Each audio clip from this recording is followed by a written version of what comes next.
Breaking news tonight, as the world turns its attention to a rapidly unfolding disaster on the far eastern edge of Russia. From Russia's remote and rugged Pacific coast, a region known for its wild beauty and volatile geology, comes a story of devastation and uncertainty. A disaster of historic proportions has struck, leaving entire communities in shock and chaos. Emergency services are scrambling to respond, but the scale of the destruction is overwhelming. Earlier today, a massive magnitude 8.8 earthquake rocked the Kamchatka Peninsula, one of the most powerful earthquakes ever recorded in this region.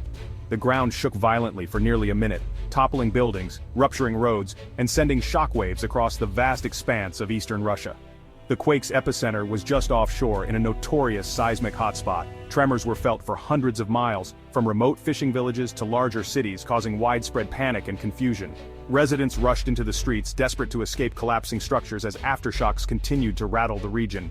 But the true terror began only moments later. A massive tsunami, triggered by the undersea quake, sent waves towering over 60 feet high, hurtling toward the coast. The wall of water crashed ashore with unimaginable force, obliterating everything in its path. Entire towns were wiped out in minutes. Homes, schools, and hospitals were swept away. Even key military installations once thought to be secure were no match for the sheer power of nature. Among the hardest-hit areas is the Rubatsky submarine base, a critical component of Russia's nuclear deterrent. The base, once a symbol of military strength, now lies in ruins, its infrastructure shattered and its future uncertain. Early reports suggest catastrophic damage to the base, raising urgent questions about the safety of nuclear material stored there. Authorities are racing against time to assess the risk of radioactive leaks and prevent a secondary disaster.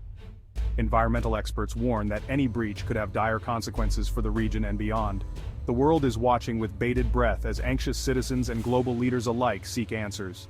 Russia now faces not only a humanitarian catastrophe, but also the looming threat of a nuclear and environmental crisis.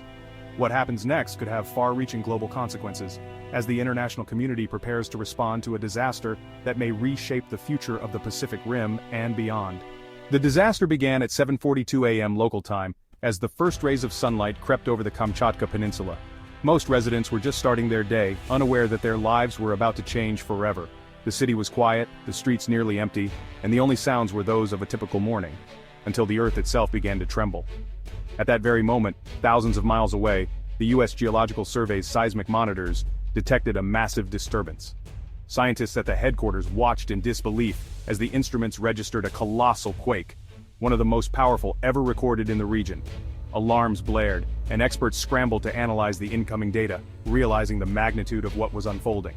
The epicenter was pinpointed 75 miles east of Kamchatka, deep beneath the Pacific Ocean floor.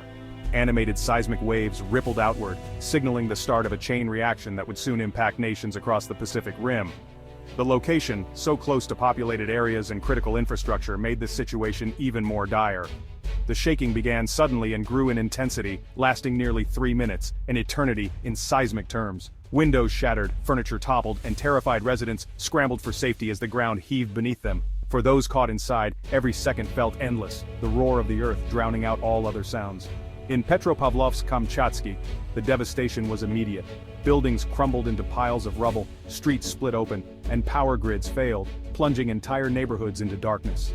Emergency workers rushed to the scene, searching for survivors amid the chaos, while families desperately tried to contact loved ones. Within minutes, the Pacific Tsunami Warning Center issued its highest alert. Sirens wailed along the coast, and urgent warnings were broadcast across radio and television. Authorities urged residents to evacuate low-lying areas immediately, knowing that a tsunami could arrive at any moment.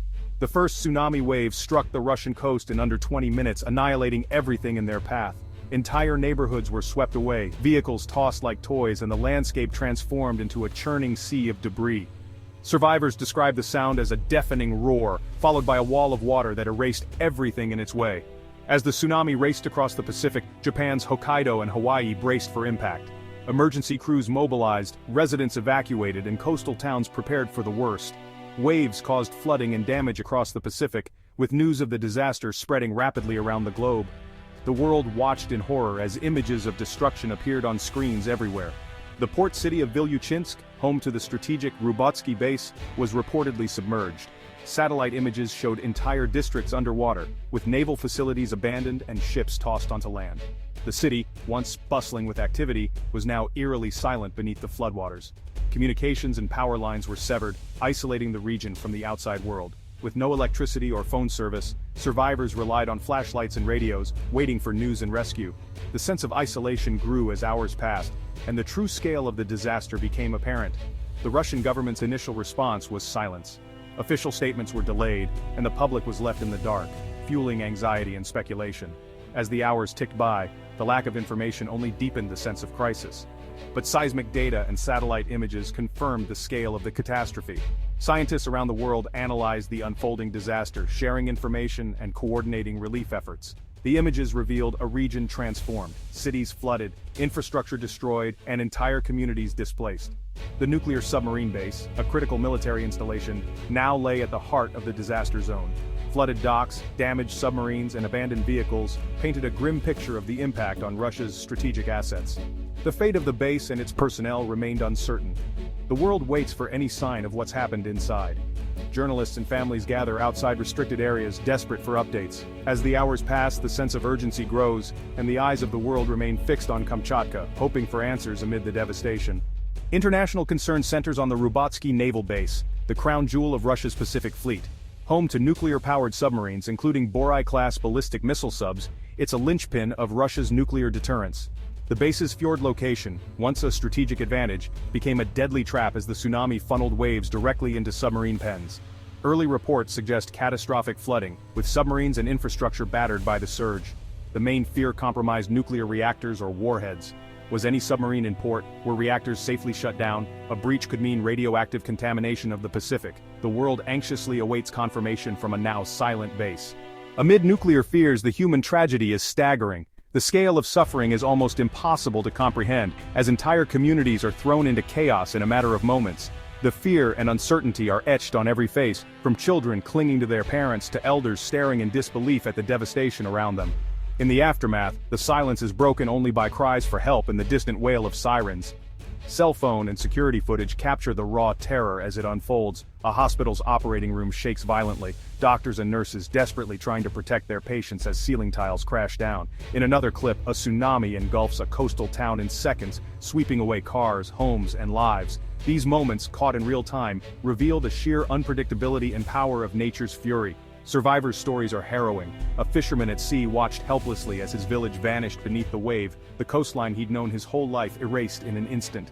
Another villager, her voice trembling, recounts the moment she realized her family was missing, swept away by the relentless water. Each testimony is a window into unimaginable loss and resilience. These raw images and personal accounts stand in stark contrast to Russia's official silence. While government officials appear stoic on television, the reality on the ground is one of heartbreak and confusion.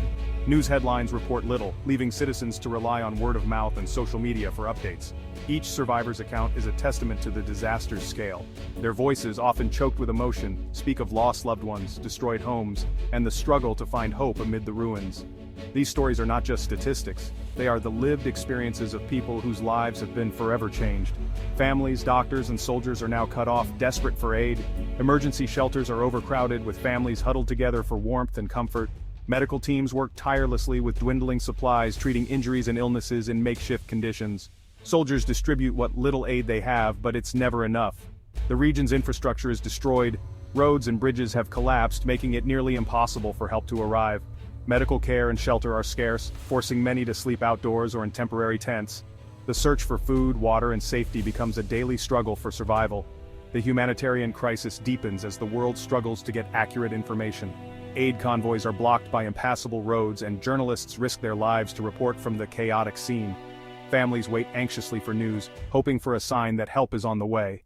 The people of Kamchatka are more than statistics, they are at the epicenter of a catastrophe. Each face tells a story of loss, courage, and the will to survive. Their resilience in the face of overwhelming odds is a reminder of the human spirit's strength. Their fate hangs in the balance as rescue efforts begin. First responders work around the clock, searching for survivors and offering hope where there was none. The coming days will determine not just the region's recovery, but the future of its people. Rubatsky was built for secrecy and survival, with submarine pens carved into cliffs and facilities for handling nuclear materials. Its Borai-class submarines, powered by nuclear reactors, require constant cooling, even when shut down. The tsunami's force likely flooded the pens and knocked out power, threatening reactor safety. Backup systems may be compromised, creating a race against time to prevent meltdown. The base also stores nuclear warheads, designed to be safe, but not indestructible. Physical trauma from the tsunami could breach warhead casings, releasing radioactive material. The combination of damaged reactors and weapons at a single site is a radiological nightmare. Contamination could spread across the northern Pacific for generations. The world fears a disaster on the scale of Chernobyl or Fukushima. The Kremlin's response: near total information blackout. State media downplays the disaster, omitting any mention of Rubatsky or nuclear risks. Families and international agencies are left in the dark, unable to assess the danger. In a nuclear crisis, timely information is critical, but Russia's secrecy hinders global response. Satellite imagery may soon reveal the truth, forcing Moscow's hand. The world is watching, not through Russian TV, but from space. Trust in Russia's crisis management is eroding by the hour. The crisis has triggered a diplomatic scramble in Washington. The US offers humanitarian and technical aid, but also uses the moment to pressure Russia's allies. India and China face calls to reconsider their support for Moscow, with the US warning of risks to global security. China is urged to push Russia for transparency, as a radioactive leak would threaten its own interests. Economic threats and diplomatic leverage are in play. The stakes: global nuclear stability and the future of Russia's alliances. The world waits to see if this pressure will yield results. Inside Russia, state media paints the disaster as under control, focusing on heroism and resilience. The word tsunami is downplayed. Rubatsky is never mentioned. Offers of international help are framed as Western meddling. Many Russians, shaped by years of propaganda, express defiance and self-reliance. But on encrypted apps, rumors and satellite images circulate, fueling doubt. The gap between official stories and reality grows.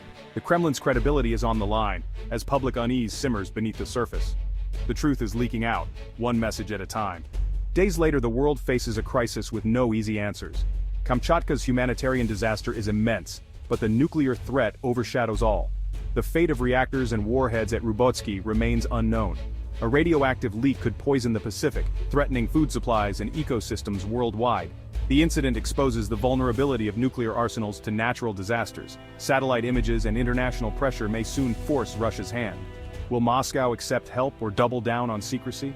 The diplomatic fallout is just beginning, as alliances shift and trust erodes. A natural disaster has triggered a nuclear and geopolitical crisis. The world holds its breath, waiting for the next move.